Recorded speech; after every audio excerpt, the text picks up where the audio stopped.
As many people believe, this is not a coronation, this is an initiation. And public service is not a stage, it is an arena. So I think impact, most important is that you are able to create and sustain a good positive pattern about yourself. I think that is the biggest impact you can try to make for yourself. Everybody's life, one has to understand that wrongs are the one which you will remember the most. So wrongs are the one which will teach you the most. Broken bones will heal, but giving up will cause irreversible scars. So every time you fall, jump with a supper shot.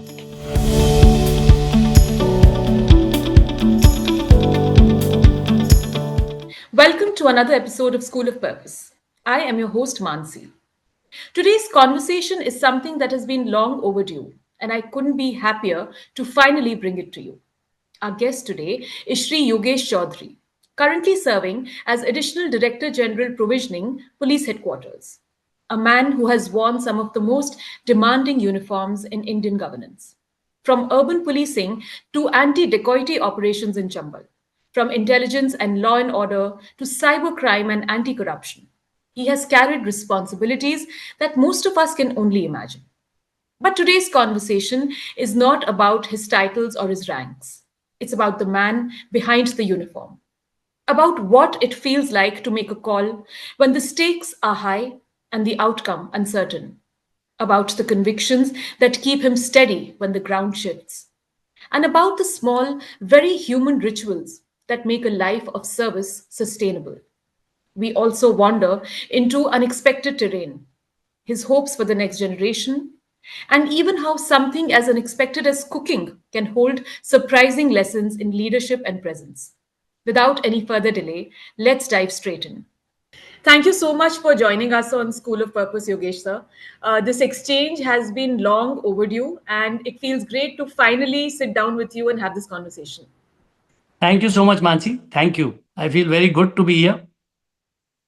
That's very kind of you to say. I'm personally very excited for this conversation. And to begin, to kickstart this entire dialogue, sir, um, I would like to talk about your career. It has spanned decades.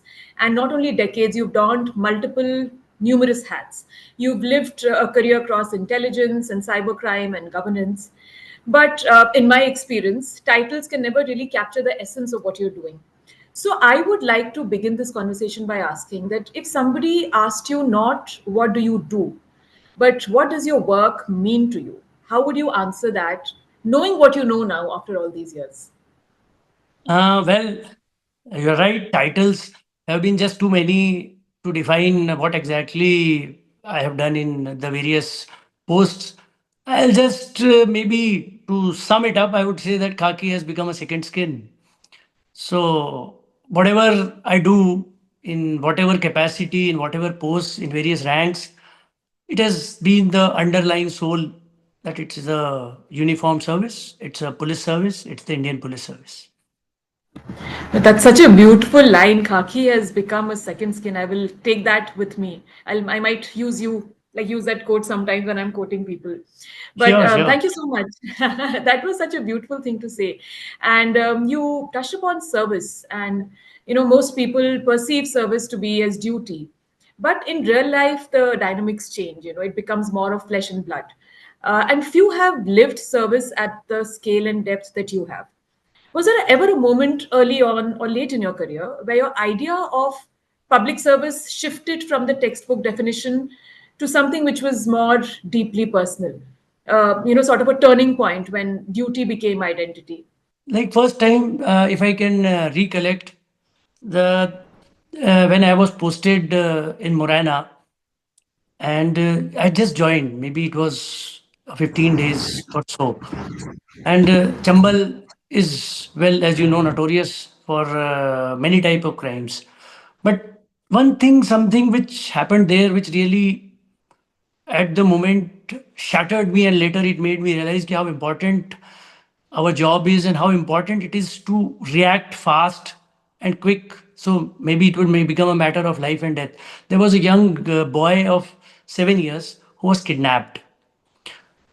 and there was a big hullabaloo over it because he was related to a police family also.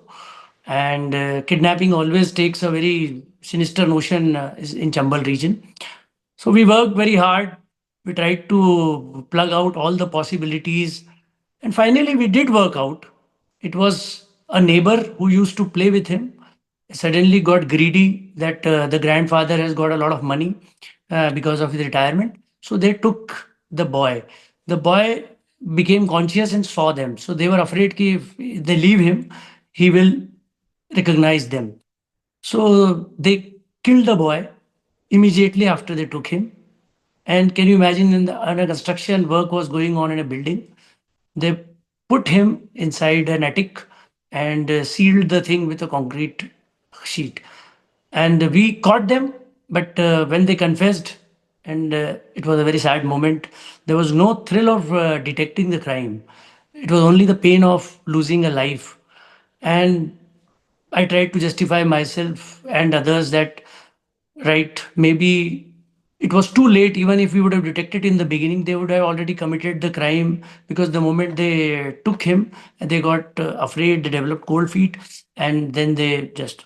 So this was something like which became a very guiding principle for me in my future assignments and even now, not just in service, in life. That golden hour and the golden minute sometimes is very important. And one another thing was that there was a lot of pressure. There were a lot of ideas going on. Ki some dacoit gang le gaya hoga, koi urban kidnapping, ransom. And we worked on all this thing, but then we have to look at all the possible probabilities, even the most improbable ones. The guy, when we caught him, the family was not ready to believe that such a guy who was playing with that boy every day took him and killed him. But when we discovered the body on his interrogation, I mean, they also went aghast कि how can this happen? मतलब ये कौन सा कलयुग है? But हम लोग we fight with that कलयुग every day. So it was a lesson learned that yes, we need to be strong and we need to be open to all possibilities whenever we try to detect a crime.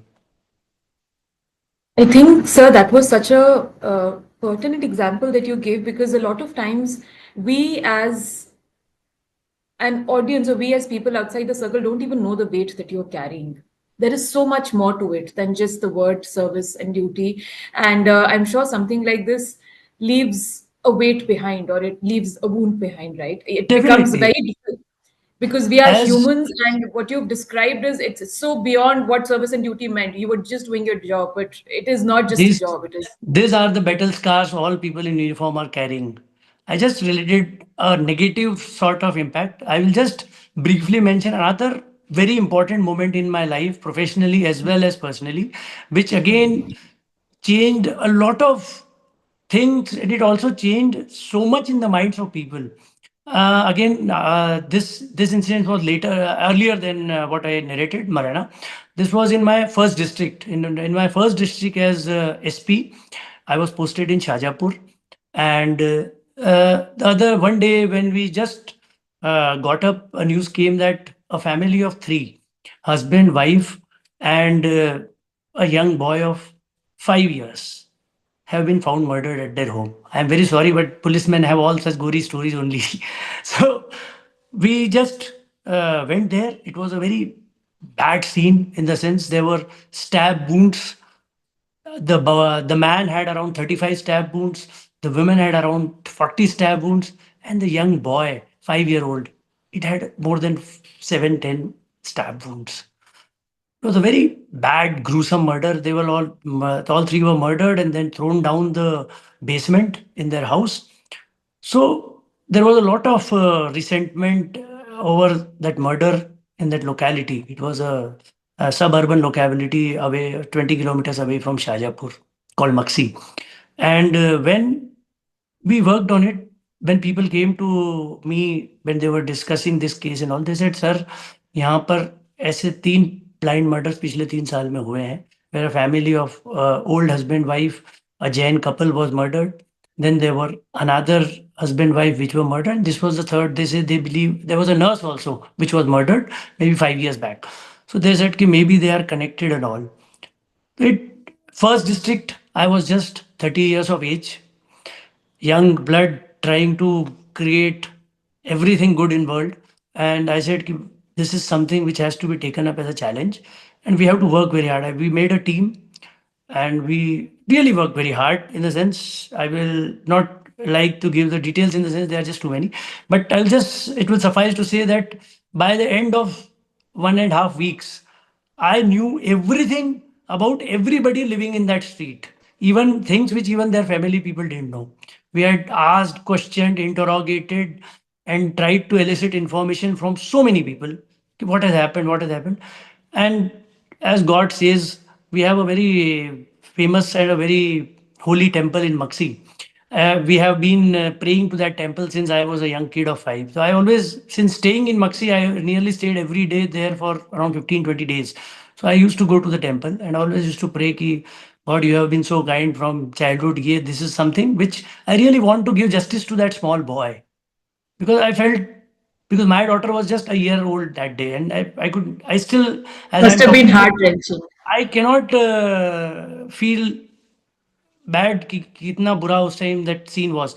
So we worked out around 15 days. We started getting a bit disillusioned कि क्या हो रहा है. We are not able to break it, crack it. There was no clue. There were people, a lot of people were supporting it. And then suddenly one day, it was a divine intervention. We had a break from a neighboring district. Somebody was caught in that neighboring district earlier, and one of the sub inspectors, when my sub inspector, who was member of my team, went to ask him, he said, "यार, तुम्हारे यहाँ का एक आदमी, we caught him with some theft business, and he also beat the people very badly." I said, "Okay, just let's go into the detail of that thing." Then we worked, and when you believe it, when we finally were able to crack it open, they were young boys of 16 to 17 years old. And one of them was regularly helping us in our investigation, because he was a member of the village defense societies, as we say, the Gram Raksha Samitis. So he was taking a very active part. Ki, sir, we'll interrogate this, will this, because he used to be a very frequent member of that Thana Gasht party. And finally, when he came out, I mean, it was, and when we talked with them, it unraveled. Not just that murder, all the three murders before they were committed by them. In fact, they were 12 years old when they committed the first murder. So it was very difficult to believe for us and for others. In fact, one of the journalists, after our 1 month's long labor, questioned कि sir, लग नहीं रहा कि इन लोगों ने murder किया है. I was very upset and angry and obviously tired also. So I said, you maybe like to stay with them for a night, and then you will realize how gruesome they can kill. So we wanted to, that day, the whole village, when we caught them, it's not a village, in fact, it's a big town. The whole town came to appreciate the police force. I refused to say कि they said कि we want to celebrate this success, we want to felicitate you and all. मैंने कहा no, this is our job and this is my responsibility to get justice for that, as I said, for that small child. But they said, no, sir, we will all come. And believe me, that experience still brings so much goosebumps that nearly 5 to 10,000 people who hardly knew me or I knew them, they just came, wished our team that you have freed our town of such people. And that day, all the hotels and restaurants on a highway, they said, we will not charge the police anything for today. And till now, they still remember. I still get phone calls. This is, I think, 2002. So this is 23 years down the line. But the people there still remember that case. They still call me up. So these are the things which, I mean, feel your existence as justifiable, and the vocational pleasure you get out of the hard job. But sir, I think it's completely a true testament to your dedication and perseverance. While I can understand how heart-wrenching and heartbreaking that incident must have been, but validation like this, or knowing that you've made an impact to so many people for so many years, they continue to come back to you. I think, is a little bit of a pay back for everything that you've done. It must be feeling very, very heartwarming to see the kind of love that comes your way. And it's such a I small still glimpse of what we see of what you've done throughout these years. But the getting I so think much this is of getting so much of goodwill from strangers, I think is one of the best prizes you can get or award you can get in life. And absolutely. you I and our team Yeah. worked hard, and we ensured there were three life imprisonments to all of them in three cases around 3 years back, 3 years later. Wow, what a journey that must have been. And I'm always a firm believer that, लोगों की दुआएं बहुत लगती हैं. तो, दुआओं में याद रखना. I think that is like the most priceless gift or blessing you can get from anyone. And And all of that, they are the most sought after currency, in the job of an of IPS course. officer. And I'm sure you've collected like accolades and, collected like I buckets keep of on them. trying. I keep on No, trying. no, They are never enough. no, but so on that note, we talked about service and duty, and what you might feel is just your line of duty has such an immense impact on the lives of not just hundreds but thousands of people living in an entire town. It brings me to my next question, where duty is a word that floats around easily in uniformed conversations. But for you, has its meaning changed? Has its meaning stayed constant, or has it evolved with everything that you've seen, everything you've done? And how has it redefined your thoughts, your journey, maybe your personality over time? Per se, the word duty changes, but the inherent spirit remains the same. In our service, as you progress in age as well as seniority, the nature of the job also changes. So you have to adapt and adopt yourself accordingly. Otherwise, there is a institutional issues with your subordinates or with your seniors. Like when I was an ASP, when I was SP, things were very different. It was more a field oriented job, more firefighting, lot of pressure, public interface. So you need to appear to be very impartial, neutral, righteous, more than what you grow in the supervisory stages. When you grow senior, when you grow to the stages of policy making and more of the administrative work, more of work which will define the foundations of the work in the police stations or the districts. So the approach has to change, the duty has to change. As of now, it will change like as you grow senior, then you have to improve your horizon. You have to be more updated with how the world is going. Initially, it is basic sense of providing security. There are crimes, there are law and order, there are organized crime in which you have to tackle. So you have to work more, read less, maybe because you won't get time. But as you grow, you have to read more because only then you will be able to keep up with the best, the new practices, how you can incorporate more force multipliers in the investigation work, how you can make the police force, which is always short of people, short of resources, how you can make it more effective in the numbers you already have.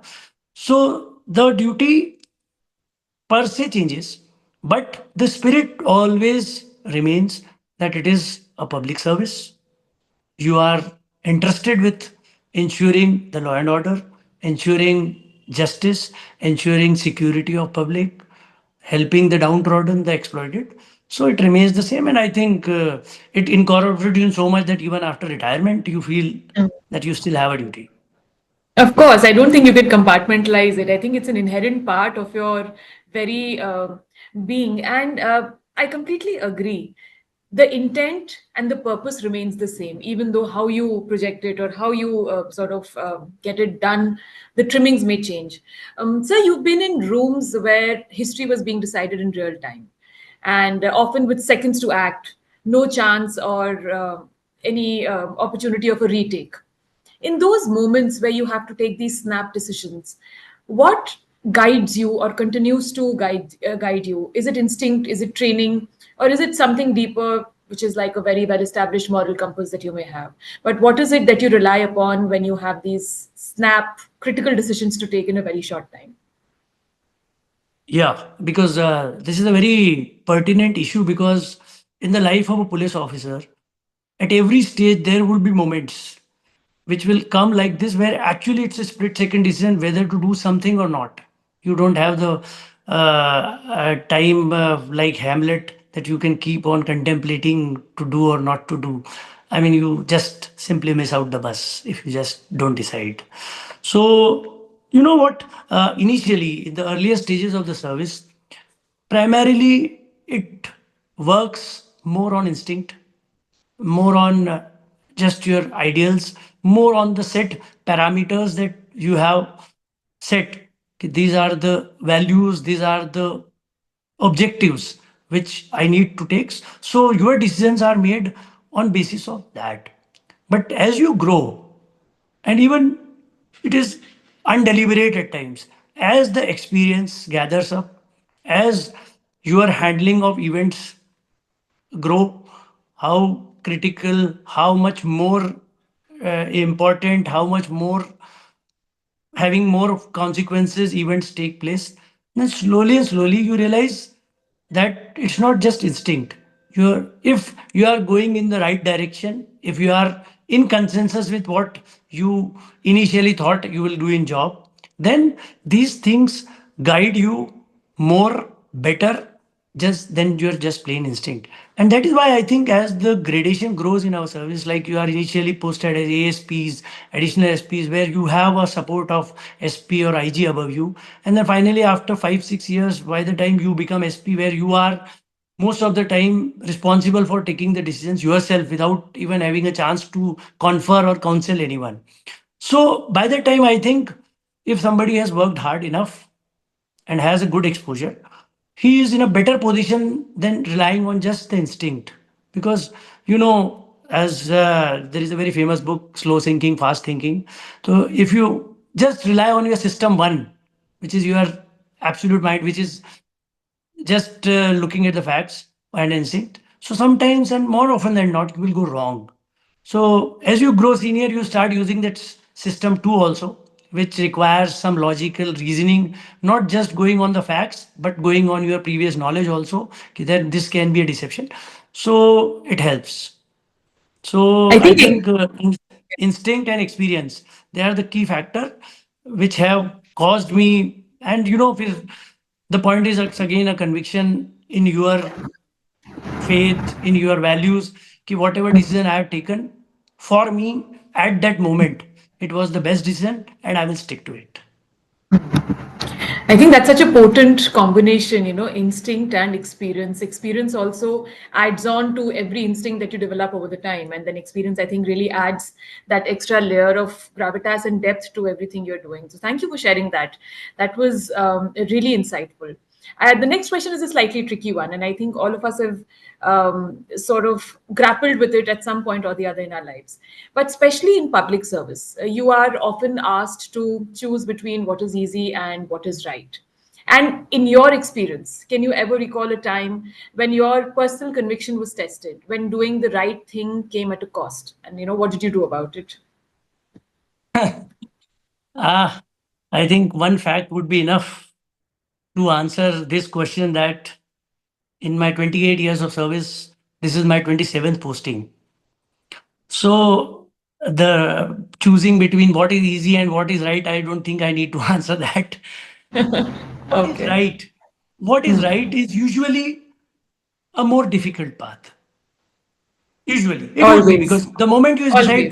Yeah. decide to swim against the flow, there would be obstacles. But believe me, I think the purpose of one's life, and I am a very strong believer in that, that the purpose of the human life is not to do what is easy. If we have been given a mind which uses the application, so thinking, we are not like just having the old animal brain. We are having a upper cortex which gives us the ability to think and decide.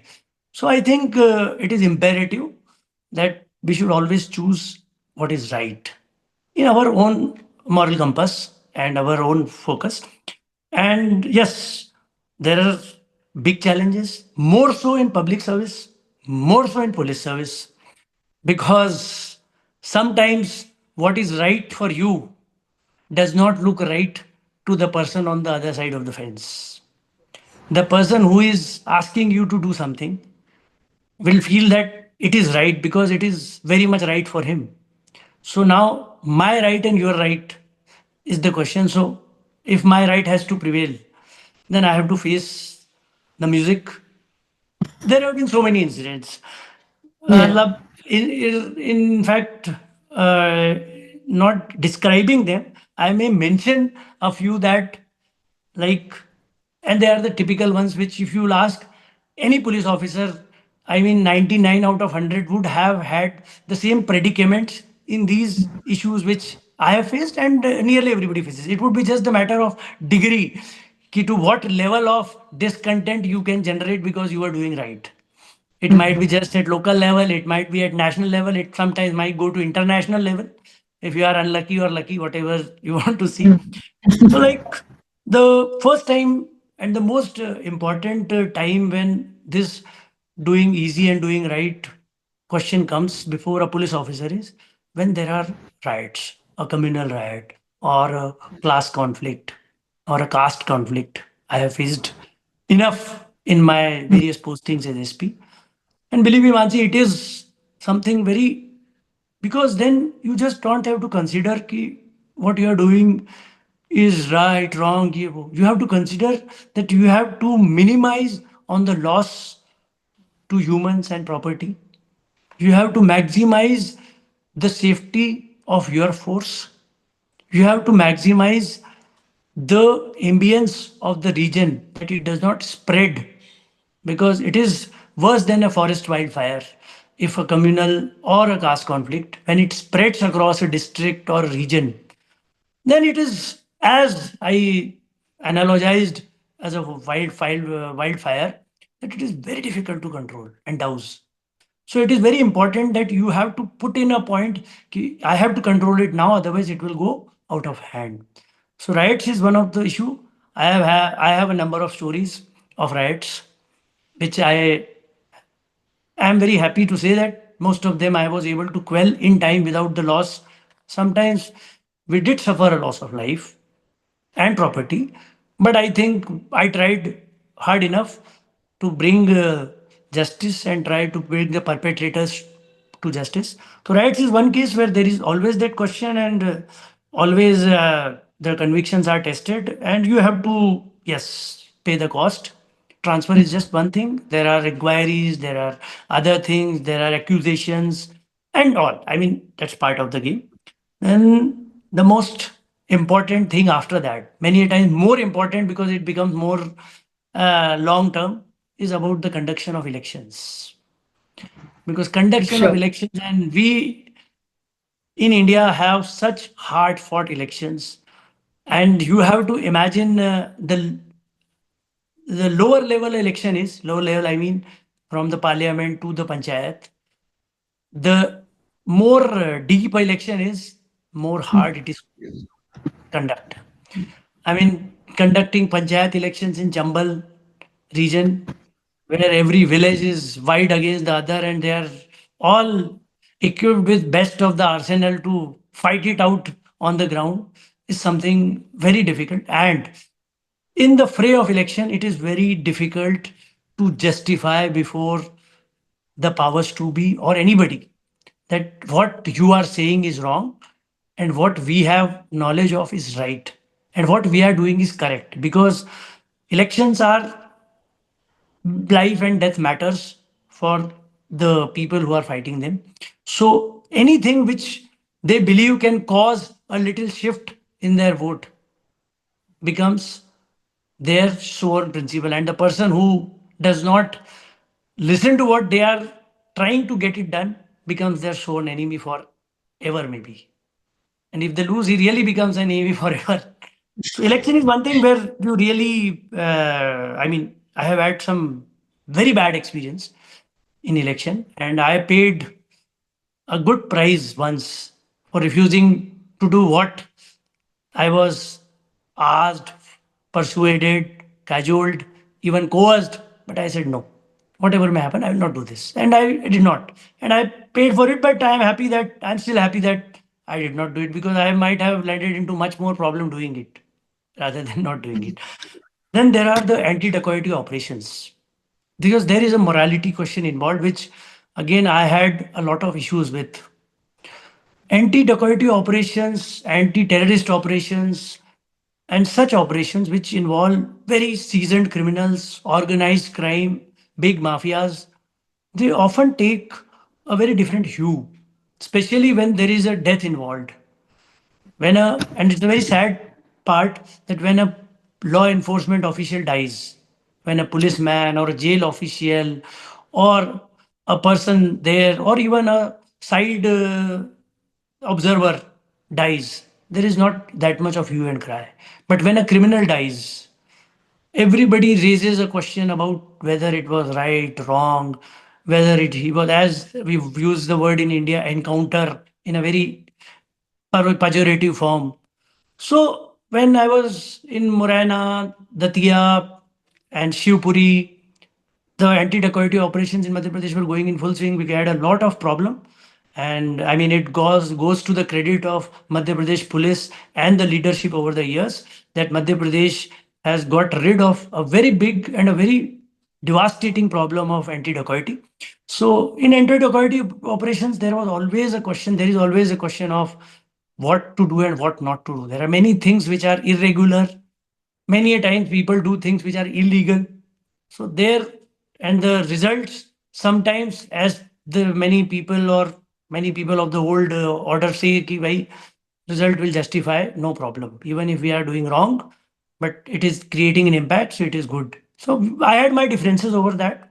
Somehow it worked out, and we were reasonably successful in such things. And the other things is this crime detection again has that right and wrong. When there is a lot of pressure, I remember there was a big case here in Bhopal only, and there was a lot of pressure. The assembly was going on, and it was a big pressure that we have to solve that crime. We have to solve that crime. And someday we got a suspect, which was 50% like involved. So it was very, rather in clear terms, it was made to me that he looks 50%. So I think we can book him and you can announce. मैंने कहा, just give me some days. As long as I am not completely convinced that he is the man, I am not going to make him. I will face the flake. Ki, okay, we are not able to detect the crime.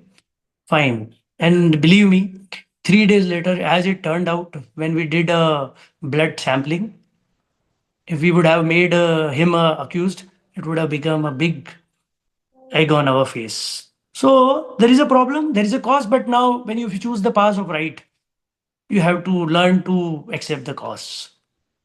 They come with it. I mean, you cannot have separate. I think that was such a poignant thing to say because choosing what's right over choosing what's easy, it comes etched with certain sacrifices. And it's not often that we see insights into somebody who's worked on it so closely because what we see on the outside is a very superficial layer of what we get to see as the public. But thank you so much for sharing that, sir. And I would also like to, based on all your experiences, based on your entire lived life as a life, as a public servant, I would also now like to come to the slightly next layer of it, that is leadership. Because as you grow up the ranks, I think your leadership also plays a huge role in how you are performing your duty. And there is a mixed school of thought over there. There are some people who feel that leadership in uniform must command fear to command respect. The new age school says that true leadership is built in on empathy. So while fear may earn respect, empathy is what sustains it. I know you personally, and I also feel I know the answer to which way you will veer to. But I would like our audiences also to know that where is it that you stand? Do you believe fear is a necessary urgency for leadership, considering the gravitas and considering the depth of work that you all do? Or do you feel the nature of leadership has evolved into something more humane, more empathetic, or is there a balance that we need to strike? So, how do you lead when the room is silent but the pressure is loud? Yeah, the room is silent and pressure is loud. I will steal that word. I mean, that phrase. It looks very good to many of the situations we face. Yeah, you see, as we have evolved as a society, the leadership has also evolved. Earlier, in the earlier ages, maybe if you go to history, definitely fear was a very strong ingredient of the leadership quality.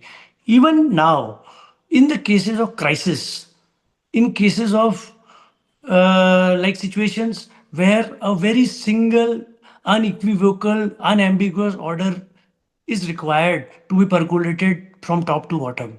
Still, fear will play an important thing that in such a case, like example, like when the army faces a operation, and even police, if we are in a big communal crisis or in a big law and order where stones are being pelted left, right, and center, and now then suddenly, if you believe that somebody is not actually performing, he may be cowardice or maybe just fear. So at that time, you need to invoke the basal feelings. This has to be done. But overall, I am very strong believer. I'll just narrate a very small thing which I learned very early in my career. I had nobody in government service in my family. I was the first person. So when I was posted as ASP, just a year into the service, and I asked a senior officer who had quite a few members in IAS and IPS. So maybe I thought I would, and in fact, I thought I would learn something and maybe ask one of my queries. So I told him ki, how should I behave with my subordinates and how should I behave with my juniors and all so that my leadership is established and like I can come out as a strong leader rather than somebody who is not. He said, I have a brother. He is in the services and he is very good. Nobody has ever seen him smile. I was shocked. I said, Sir, मैं तो नौकरी नहीं कर पाऊंगा. Because the day I stop smiling, I mean, it is unthinkable. So I said, Sir, this is not going to be possible that I cannot smile before any subordinate, any junior. Of course, I will not guffaw, but smiling. And that day, I learned two things. One, make my own rules. And two, don't ask anybody for their rules, how you should be a leader. And I have stuck to it I mean, now I'm approaching 30 years in service. I have learned that there are different levels at which you should behave. If you are, like in our case, like in police officers, there is a different type of behavior you need to do when you are with your lowest level of functionaries like the constables and all. There you have to behave, your leadership also will behave in a different manner. You cannot be very too close or familiarization, but at the same time, you would be kind. When you deal with the middle level officers, like the DSPs, the junior level, first cutting edge level SDOPs and all, then you bit more informal than the constables and more understanding and at the same time not sounding arrogant or all knowing with them. And the worst is when you are with your peers because Yeah. then everybody is going to kill you for even a small thing. So I think leadership, I read somewhere a very beautiful five words that how a leader should be, and I really copied it. So it said कि a leader should be Satyadarshi, Samdarshi, Pardarshi, Durdarshi, and Priyadarshi. So no pressure, just a few things here and He should be, yes, he should be equanimous, he should be neutral, he should be righteous, he should have a vision, and he should speak the truth. So I think empathy is very important. If, Mansi, somebody is ready to face a bullet for you without any relation to him, without him not even knowing you personally, then it is very important for you as a leader to take care of that person. I think that sums up how a police officer should behave as a leader. yeah. What a beautiful thing to say that empathy is so important. If somebody is ready to take a bullet for you, then empathy is the very least you can offer them. And I think one thing about leadership is that it is never a one size fits all. You, of course, deal with it at a much higher level than we do, but even with different people, you need to take a different stance, because it is not that this is my style of leadership and stay with it or leave the cause. That doesn't happen. You need to sort of pivot, adapt, and change your stance when you're dealing with different sets of people. You touched a little upon how you asked for opinions on how to deal with subordinates, and the takeaway was that let's not ask for anyone's opinion. Let's develop our own style of leadership and see where it gets us. But you have mentored officers across generations in your 30 years of service, and you have had experiences with the old guard and the Gen Z. Do you see a striking difference in how young officers today view responsibility, power, and hierarchy, or anything else that you would want to let our audiences know? Yeah, I mean, I am 50, 53 rather. So there is a good lot of young generations, the millennials, the alphas, and all the terms we have. And even in services, we have people who are born later than 2000. I mean, 30 years down the line. Now I have a person who is 30 years junior to me. And not just in officers. I believe each generation presents some good qualities and some bad qualities over the earlier ones. So it is very imperative that you just don't look down on the younger generations, as many people tend to कि अरे ये सब बेकार है. It is never so. If we are evolving as a society, as a species, there are bound to get some improvements, and definitely the some deviations which will be there. So we have to take both into the count. As you said about the young officers, uh, being 29 years in service, being in so many places, and mentoring many probationers, like so many probationers we have had, good and sometimes bad also. So, but I have come out with some very salient points regarding the young officers and young generation as such. You know, ours is an age of progress, evolution, technology, and one word instant, which defines our means the new generations, the 2000s and the 2010s. They want everything very fast because they are used to getting everything very fast. They have a high speed internet. We used to work on 1 kbps internet. Now people are talking of 100 plus GB. So they are used to speed. They are used to get everything fast. They are used to chat GBT, which will give instant results and instant delivery. So this has bred a sense of irreverence towards hard work, towards experiences in younger people. So I think one of the things which they need to correct, check, and it's a duty of the seniors in the family, in the services, to bring this to their notice that they are in too much of a hurry. Some things taste well only if they are cooked slowly. And shortcuts, believe me, always cut you short. For some things, you would have to indulge, incorporate, dedicate, work hard, wait till you get some semblance of a result. So the one thing which officers I see difference as vis-a-vis what we were when we were as young is that the age personifies that we are in too much of a hurry. And in policing, especially when it matters about lives and deaths, sometimes you have to go slow. It is very important. Sometimes a very quick, rash, negligent act can have very, very bad consequences. So, second is somehow we have incorporated our lives too much virtually than physically. Everything a kid or a young person is doing nowadays is on mobile, laptop. Even people are playing sports on mobile and laptop. They are driving and swimming on laptop. They are working on laptop, work from home. So what has happened that because of this lack of physical communication, physical contact, we have started giving very undue importance to the reels rather than reals. And sometimes when faced with real situations, if you behave in a real manner, it really leads at the least to very, let's say, hilarious, and at the worst, very bad consequences for the person as well as for the society. So it is very important to differentiate and be a little bit grounded on the physical aspects of communication.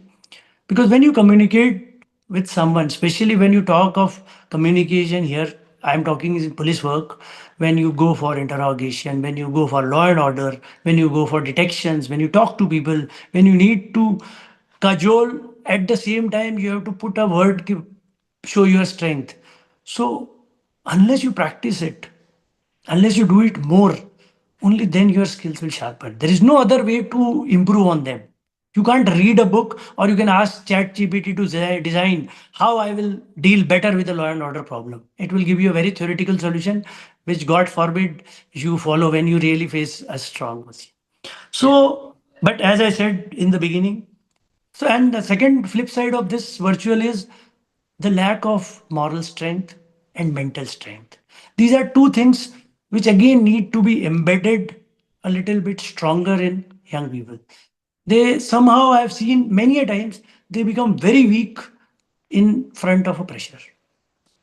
They just get panicked, they wilt, they somehow all their, I mean, senses become very wooden. So I believe I might be wrong, but my personal belief is that earlier we used to have people who had very strong mental strengths, used to face even as students. I mean, when I see people getting and committing idiotic acts just at the flip of a small exam, so I think we need to have somehow institutional incorporation of more mental health and a bit of moral compass also, because sometimes in this wildly growing consumerist world, people believe that everything is right as long as I have what I want. It doesn't work so. Somehow the Doesn't. means will catch up someday with your self. But as I said, there are good things also. The young generation, the young officers, they are very smart. Technologically, they are very swave. Henceforth, the many times what we will do with our conventional methods, they will do it much faster. So, I mean to only say this because I have learned so much from young and I keep on learning. I always talk to young officers and I try to learn something new. What is happening in cyber security? What is happening? You have done, you are in SSP, so what all you have done to improve the workload management in your office? So, they are very fast, they are very smart. Technologically, they are savvy. One thing which many people do not believe, that many a times they are very idealistic as compared to many we had in the earlier times. Good, who had imbibed good values, they still stay strong and they have much more ideal grounds and neutral and I mean righteous streak, and that is very happy and that's something very good to, I mean maybe we have a good future after all. So these are things which you do. They have much more logical and analytic capabilities, as I said. So young officers have a mixed bundle. How you groom them, how you mentor them is the responsibility of the senior officers, not just them. Not just them. And you brought out a very interesting point where you said real versus real needs to be, first of all, navigated very cautiously. And absolutely right when you say it's a generation of instant gratification. It's instant coffee, instant gratification. But time, depth, some things need much more time. I mean, the path to success or greatness is never easy and it's never quick. But I'm very glad that you brought about a very important point, which was actually supposed to be my next question about mental health. We live in a generation which has become much more open about discussing mental health, work life balance, what is the meaning of work, what is dignity at work. These were topics which were once kept private or talked about in hushed tones and not talked about with everyone. But in your experience, do you think the public service has space for this openness, or is sacrifice still the ultimate badge of honor? Talking about these things projects you as weak and people don't want to do that? Or do you feel we have evolved to a certain place where we take this seriously and we don't take it as a weakness anymore? Uh, you see, sacrifice always will have a very important part. But again, the thing remains that you cannot just shoo away everything in the name of sacrifice, that I'm not able to do this because I have to sacrifice. And I read late Ratan Tata's words somewhere that Instead of work life balance, we should talk of work life integration. And I really picked up that word and trying to imbibe it, that when we talk of work life balance, we are separating the two things. So we need to integrate work life. Only then it will become a seamless journey as much as possible. Of course, there would be emergencies, there would be contingencies. So, that integration is very important. And mental health, meaningful work, there is always a space for them. I am very firmly convinced in the public life, in the public service. Had there been not a space for these things, we would have worked very well with robots rather than thinking humans. At senior levels, at senior officers level, one is always expected to have space for all of these things rather than just plain what looks absolute, maybe sometimes theoretical or bookish. So there is, and you have been given 24 hours in a day. You have to create a space by managing smartly for these things. If you believe you can always work for 10 hours working on a single paragraph, and then you will say that there is no life, I have only work. So I always believe, and I again quote a person whom I respect much, who said, if you are coming from office every day at 11 o'clock, then it is not the fault of your work. It is the fault of your time management and your work management. And I completely work on that for my subordinates as well as for myself. That we have to have, because this is like an engine which has to run for 35, 36 years. Now, if you say that I have only work and no life, I would just spend myself in my work. It is very important and it is very necessary to immerse yourself in work, but you don't need to drown in it. Yeah, I think that was excellent. Immerse yourself in work, but you don't need to drown in it. And work life balance will come from, as you said, work life integration. And another term I read was work life alignment, where you Yeah, sort of align exactly. your time rather than, because balance will not exist. You're spending 8 to 10 hours at work, you're sleeping for 6, 7 hours, there aren't enough hours left to for it to be a balance. What would you say is the real challenge for the next generation of public servants, sir? And what's one maybe unsugar-coated truth or one bitter pill that you would want a young officer to hear before their first field posting? There is so much. Actually, the challenge is somehow as the things have grown, as our society has progressed, as we have become more open, transparent, onset of media everywhere, our worlds have become much more in open space than before. Like earlier, many people, as public servants, could have their things and they will believe that nobody will notice. Now it's nearly impossible. Even you are going somewhere, you are going to just have a small meal at some restaurant, as innocuous as that, and somehow you have create some moment which will become a good fodder for somebody with a camera. You have had it. So the public life challenges have become more. Where if you are enjoying the privileges of being a public servant, then you better well be ready to have the gravitas, the decorum required everywhere. I mean, you just can't escape a video shot. You cannot explain it to anyone. You cannot justify it before anyone. It will just nail you. So it is very important to understand the nuances, not just our work, all the other things attached with the persona of a public servant. A person has the society, the public, everyone, even your peers, have a very idea of how a public servant should be, which is more or less mota mota. Some things are very broadly very adequate. So you have to understand them at the onset. That these are things which I will never waver on. The behavior, how it's seen, how do I behave in public, how do I behave in office, how do I behave even in private when I am going in a public place. I mean, just to quote from that astronomer thing, we are always in that on that cam. We are always on We're the always cam. on There the is cam. no moment when we are not on the cam, no personal or private moment. We are always on the cam. As I said earlier, that is the real versus real. They have to understand that real is not what the job is, real is what it is. So it is very nice. It's a very good window and a very good doorway and portal to have more public interaction, to get more public feedback. But at the bottom of it, you always have to remember that the core work is always real, not real.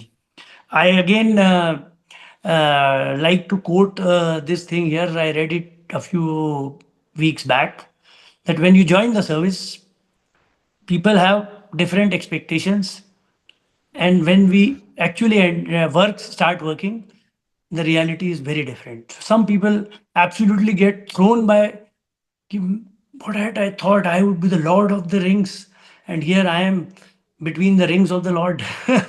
So it is like difficult. So one has to take things not as they expect, but how they are really in this world. The public interface is very different. The job conditions, what glamorizes the service, is very different when you are in a very ramshackle place, in a very dilapidated office, working without electricity for a very long time, where you will not even get something very easy to eat after 8 o'clock in the evening. So you have to understand that these things will be part of it.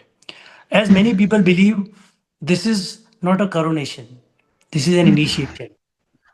And public service is not a stage, it is an arena. So you have to face. It's not a sprint, it's a marathon, and you have to, Yeah, it's a marathon. constantly keep. Yeah. So, at this stage in your life, what does impact mean to you? We talked about certain wins that you had in your career, but they didn't seem like wins because of the consequences that it had on the families around them. And then there were certain things where you actually put in your heart, sweat, your blood, sweat, and heart, and things turned out well. But after all that you've seen, all that you've been through, what does truly impact mean to you? Is it about numbers and outcomes, or is it something about, just absence of a headline because crisis was averted? Personally, what do you think it means to you?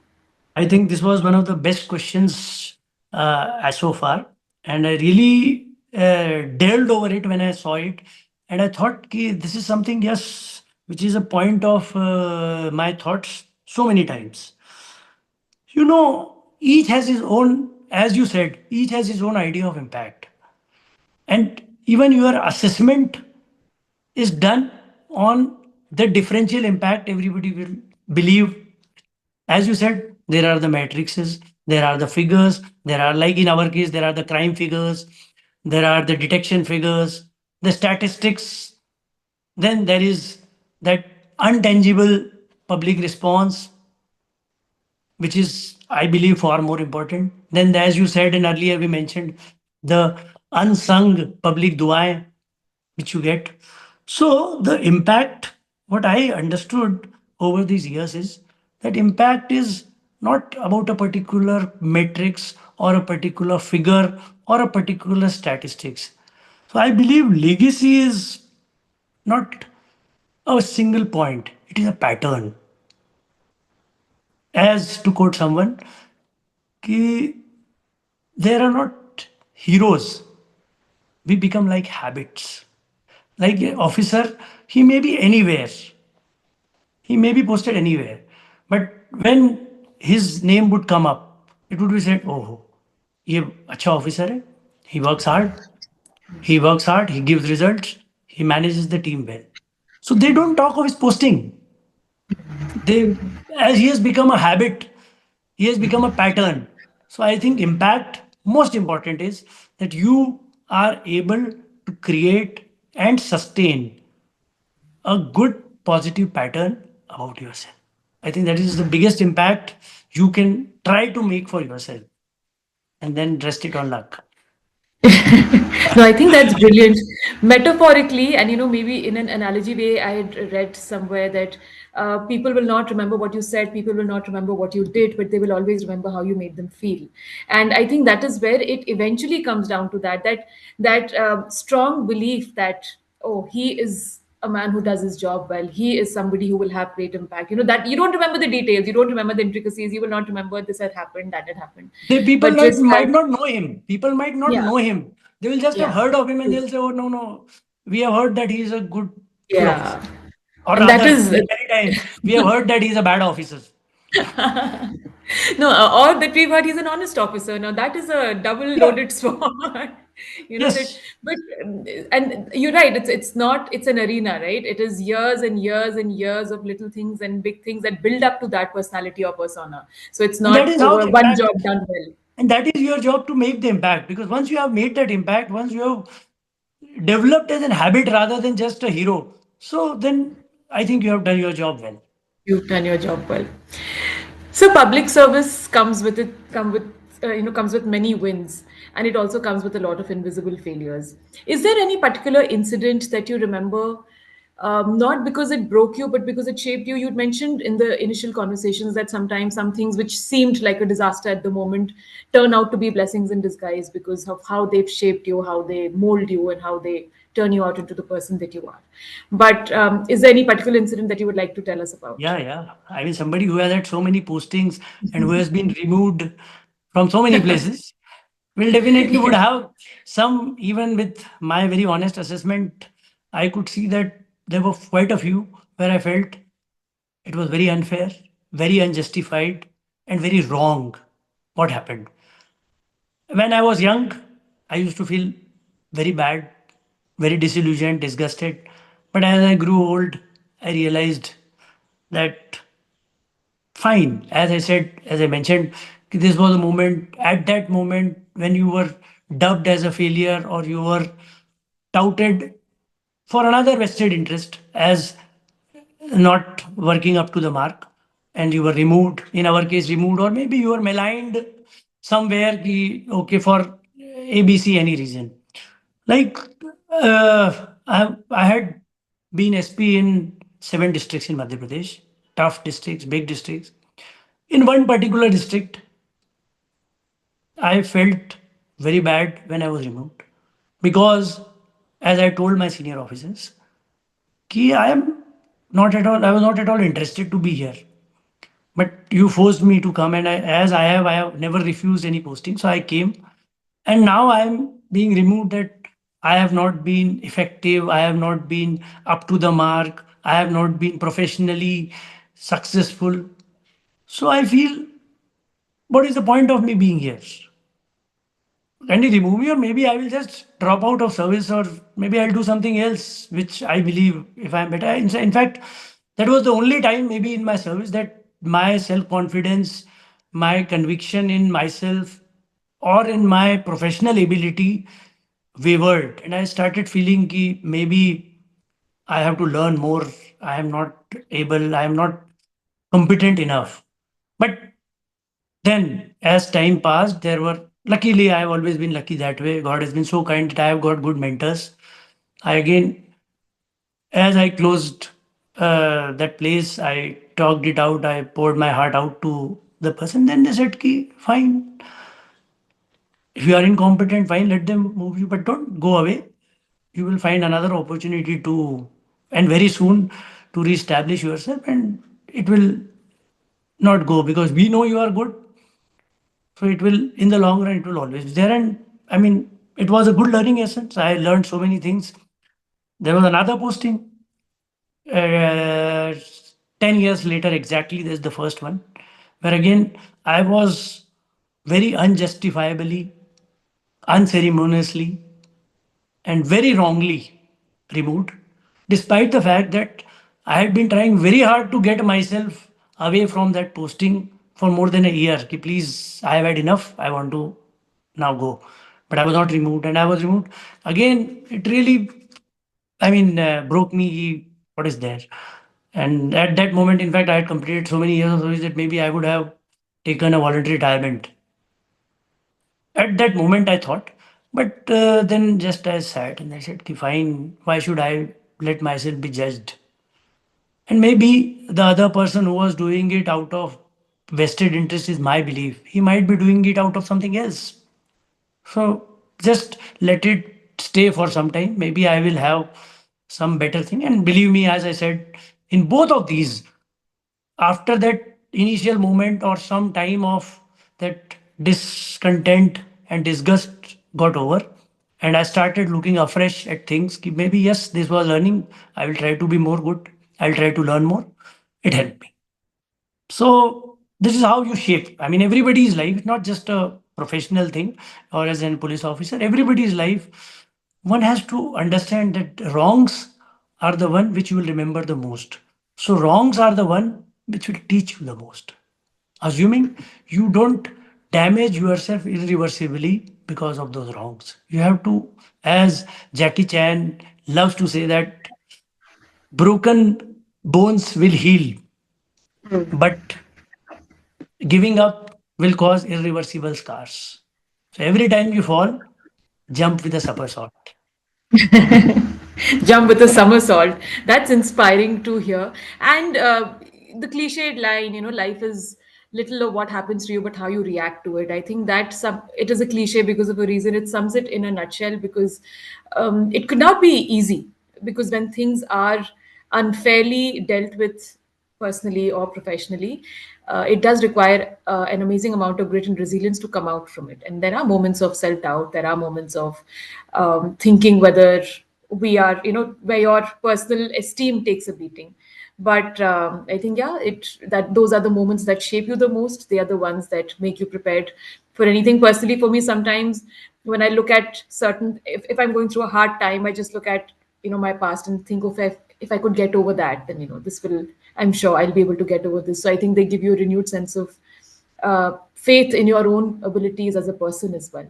But sir, for us to sort of continuously be on that path, and while there might be a few scratches here and there, but not give up hope, not give up faith, and not give up faith in ourselves, everybody has a north star. Something, some call it purpose, some call it faith, some call it discipline, something that they turn to whenever the going gets tough. What has been your north star? Whatever quiet belief that has carried you through your hardest days. Well, it changed a bit over time. Earlier it was that fine, I have to take it, I have to take it, I have to learn, I have to learn. But as I grew reasonably senior, I started believing in one concept which I learned somewhere and read about it. Started believing it more and more as I grow. That one thing, if you start accepting that everything that happens to you is exclusively because of you. I mean, this is one thing which, if you start imbibing, I think most of your questions and most of your predicaments get solved. Whatever is happening, it is only because of you. You cannot blame the weather or a senior officer or the circumstances or the place of posting or the time. It is happening because of you. You can have all sorts of reasoning why it is happening because of you. But the fact remains that if you believe that everything what is happening to you is exclusively because of you and because of you only, I think that becomes your north star. You accept and you have to fight. That is the purpose of your life. Ki you will have some goods and you will have some bads. So you have to fight the bad, accept, and not to be damaged irreversibly by them. Learn or just go ahead. So I think this is belief is I'm still learning on it. I'm still trying to imbibe it more and more. But I think this takes up. So, sir, we have talked so much about your work, your profession, and I would now like to move on to slightly softer topics. So, you've spent your life upholding Yeah, disciplines, I mean, it has systems of become quite discipline. serious. Yeah, yeah. But no, no, it has not become tedious at all. No, that is not what I mean. But I want our audiences to know, get a glimpse of your personal wit, your personal humor as well. And you are known for that, right? You're known for your warmth, your wit, and your culinary experiments. I think they have become a big part of your life. I really look forward to your recipes, your fusions, your little anecdotal stories that accompany each recipe that you've tried. And I think that's what makes it come alive for me. I would like to understand that what does cooking give you that maybe Law and Order could not do? What does that bring to your life? Yeah, I mean, it's very simple. Law and order gives me food for thought. Cooking gives me thought for food. Wow. See, Jokes apart, there's the wit and humor I'm talking about. No, no, please yeah, go ahead. jokes apart, I realized, there are some things which I was very fond of. Like from being from Indore, from a Marwadi Jain family, I mean, food is the most important part in our life, whatever anybody thinks. I am a very strong believer and I am living fully to the thing that I live to eat. I don't eat to live. I live to eat. Because that is the primary purpose. I mean, if I Yeah. am happy at eating, so I should work everything so that I can eat well. I will work hard so that I'm physically fit as so that I can enjoy my food. I will work and earn so that I can eat well. I mean, this is all basics of life. So, Yeah. but so I was very fond of eating. Now, where cooking came was that since you are very fond of eating, so you develop a sense of perfectionism about think, this should be like this only and this should be like this only. And if it is not cooked like this, it is not worth it. Yeah. I still am not able to eat jalebi anywhere because if I don't get a jalebi made in pure ghee, I don't like it. Yeah. So I refuse to have jalebi. So people think yeah, I'm acting very smart, but it's just that I Fussy. don't I don't like it. Yeah. Yeah. So what happened is many a times when I said and I couldn't get the good thing, so I said somebody just pointed out, भाई इतना है तो खुद बना दो. Good bana. Yeah. I said, yeah, of course, it's something good. I have always seen one of the best cooks I've ever been fortunate to be with my mother. I mean, the way she cooks is like killer. So I always believe ki cooking. So what happened one day, it started off with not finding a good focaccia bread. That is where the journey started. I had been fond of, but I never got into it. There was a place in Bhopal where I first encountered the bread, which is a very funny name, but it's a very simple thing. Focaccia. It's one of the best and the easiest breads to make, and one of the most Oh. tastiest. Also. So there was a new superstore which opened in Bhopal, and where you used to get very warm, freshly baked focaccias. I said, "What is this focaccia?" He said, "मैंने कहा, is it sweet or salty?" He said it's salty. So I said Indori हूँ, salty bread तो खाऊंगा, masala bread. And I enjoyed it. I used to get it. As things happened, that thing closed down after maybe 2 months. So I said, oh, where do I get the new taste now? I can't go to, I mean, I don't travel much, so I had to find some place. I found a few places where they do serve. This is around maybe 10 years back. So focaccia, but I said, let's see how, if we can make it. Mm. So that was the thing we started. I tried proofing the yeast. I failed three, 4 times, 5 times. Then one day I had my eureka moment that my yeast bubbled. And that day I made my first focaccia. And Oh, that's how the wow. journey started and the satisfaction which I got from making that bread is, I mean, there are no words. So I started delving into small things where I believed that I could get a better taste for myself rather than what I'm getting in the market. Like in Bhopal, we don't get the sweet type of buns. They are Yeah. generally very salty or rather tasteless. So I like the sweet buns which you get in Bombay and even in Indore. Mm. So I started making them on my own. Yo, I'll make the sweeter buns, so I will like them more. As far as cooking goes, someday I said कि I like stuffed kulcha. Mm. Easy लग रहा है. Let's try. Failed twice. Then third time it became fantastic. So we could tweak our percentages of maida and atta supposedly to make Mm. it healthy and make it our own. So that is how the journey started. I like to write about it. I like to Mm. write, and I love food, so I started writing about cooking. That is how my blog came into existence, where the stories attached with cooking or incidents associated with cooking have come on print. So this is cooking really detoxifies and de-stresses me like Mm. many things. Yeah. Yeah, it is a stress buster for sure if you enjoy cooking. And I think one thing that came out is a direct lead into my next question. Persistence and perseverance, right? If it's not turning out right the first time or the second time, you keep on trying. I think that's a reflection of the kind of person you are also. And I personally feel whatever your hobby or interest or passion is, the way you approach it is a reflection of your personality. So even with actors, right, there are certain who are method actors who practice, and there are certain who are more instinctive actors. Even in the kitchen, I know people who follow recipes to the T, and there are people who are experimental, and they'll try their own connotations and combinations. If somebody had to walk in and see you in the kitchen at work, experimenting, tweaking, plating, what is that they would learn about your approach to life? I am not sure. I am not sure that it would be a very clear reflection of how my approach to life is. Yeah, but if you have said it, I'll say maybe simple first. It would be simple, not very complicated at all. Simple. It would have substance. It would not be very peripheral or just satahi type. It would have some substance, like अच्छा ingredient होगा, कुछ solid होगा. It would not like be कि एक गाजर की एक छोटा सा shred लेके और एक cucumber लेके बना दूंगा कि this is one dish. I'll never make such a good dish. My Oh dishes yeah, would dahi have mein, this is a good salad. solid ingredients, good hard work, and most important, good spicy, tangy, sweet taste. So that is there. Then there is a thing, good quality. That is the primary uh, thing which caused me to cook myself, to bake myself. That quality. The quality here, not just the appearance or the aesthetics, the foundation. I mean, everywhere you see now, nutritionists all over the world are going gaga over that. The lesser number of ingredients you have in a substance, it is as simple, so you make it the quality. If you read a thing, what it is formed of, you will find all 303s and all. So the thing is, like in life and in cooking, I like straight, simple, direct ingredients, not the substitutes or the scents or the fragrances.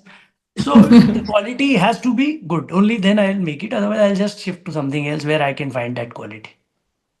You might So do I think, something well or not do it at all, for sure. and I cannot. I don't know how honesty gets incorporated into cooking, but yeah, honesty would get incorporated in cooking. That I would be the first person to accept when I cook something or make something that no, it has not turned out well.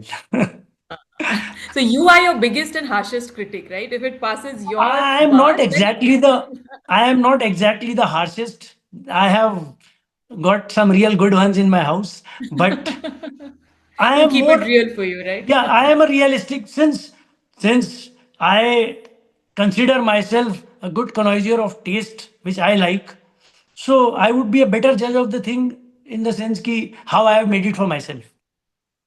So I'm always ready to accept if something, even if people like and they praise when I send them on the blog, I say ki no bhai, somehow I did not like it. I mean, it was not good. It turned out. But I'll try again. Maybe I'll just leave it. And there is no Yeah. harm in accepting that you can't make something. You just move on to something else. And you can get always something better, maybe from somebody who cooks better than you. I am very ready to take it because the more important thing is to have it.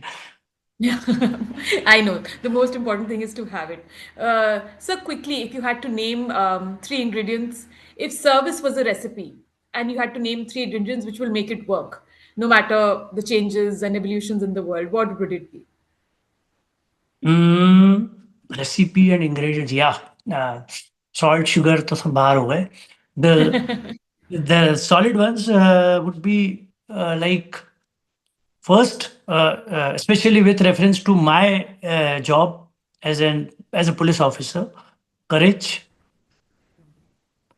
Then righteousness, and by righteousness I mean an integrity, not in terms of money, in terms of principles, in terms of pressures, the integrity.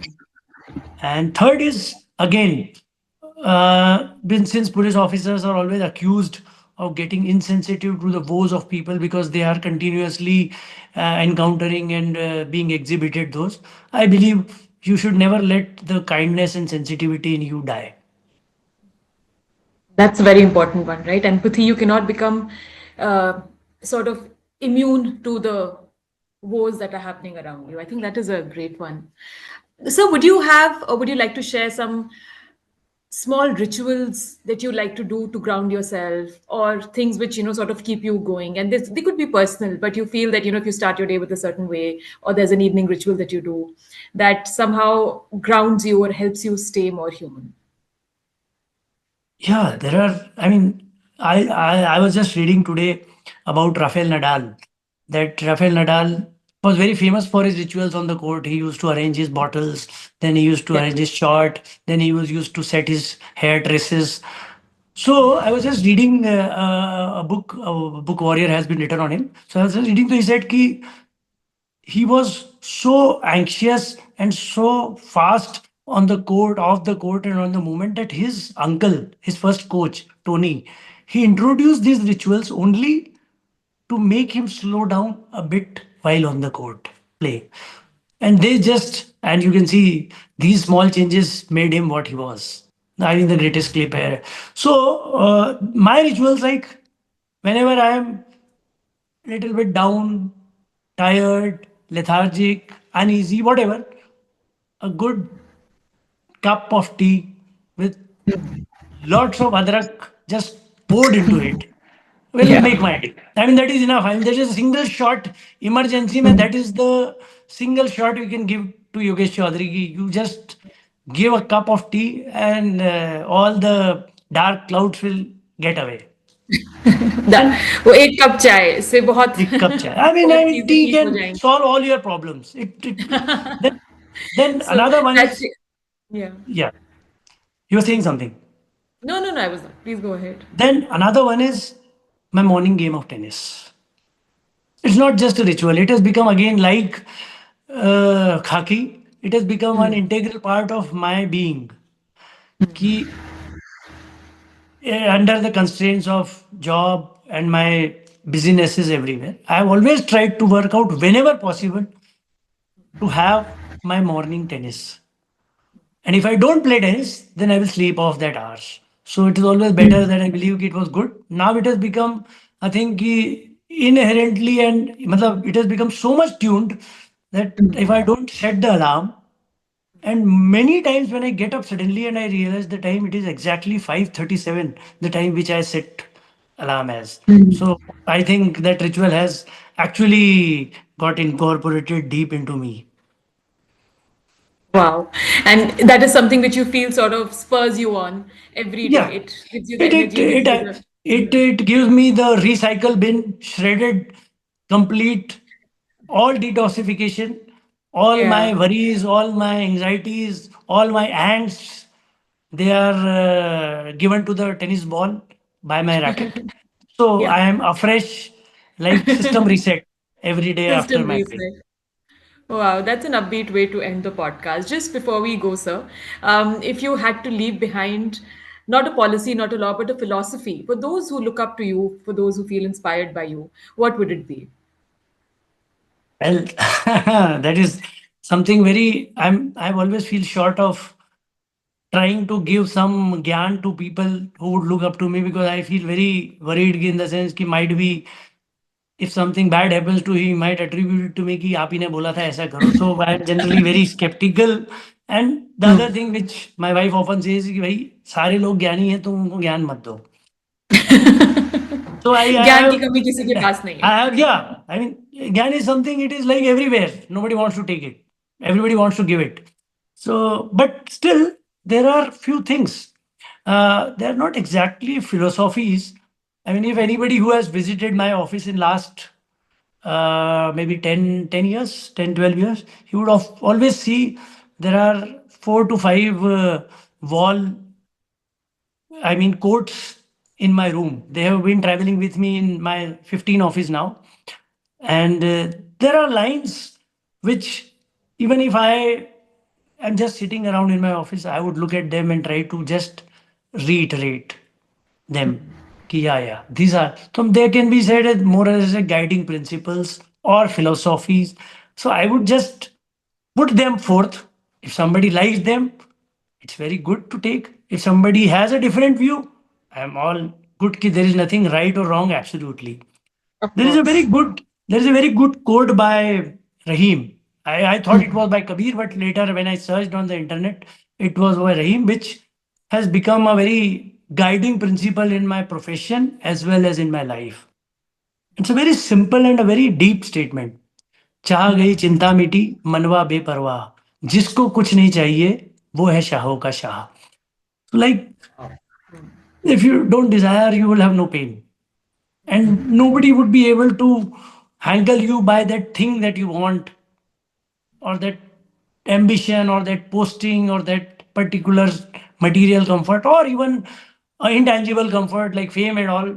If you just start believing to some extent in these lines, it really solves so many problems and so many conundrums of your life that this is the first line which I read every day when I go to my office.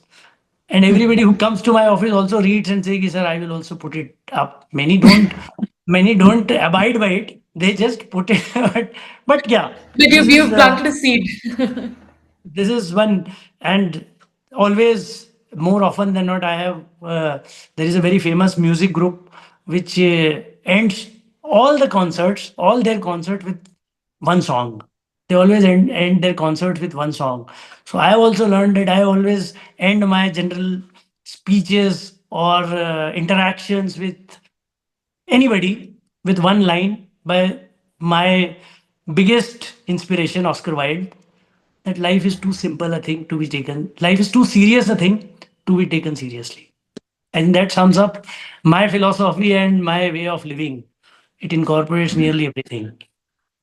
Wow. And ending with Oscar Wilde, I think, is the best way we could have done it.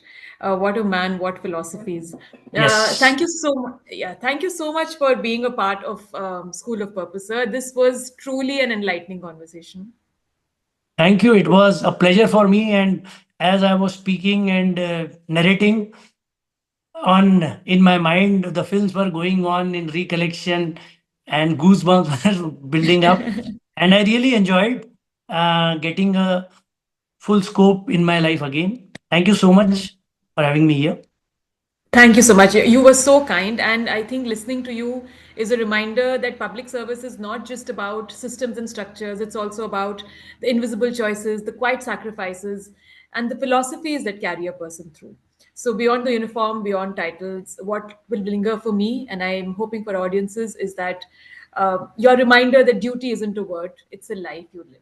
So, this was School of Purpose. Thank you to everyone who tuned in. Thank you for being a part of this conversation. And until next time, keep questioning, keep listening, and keep finding your own purpose.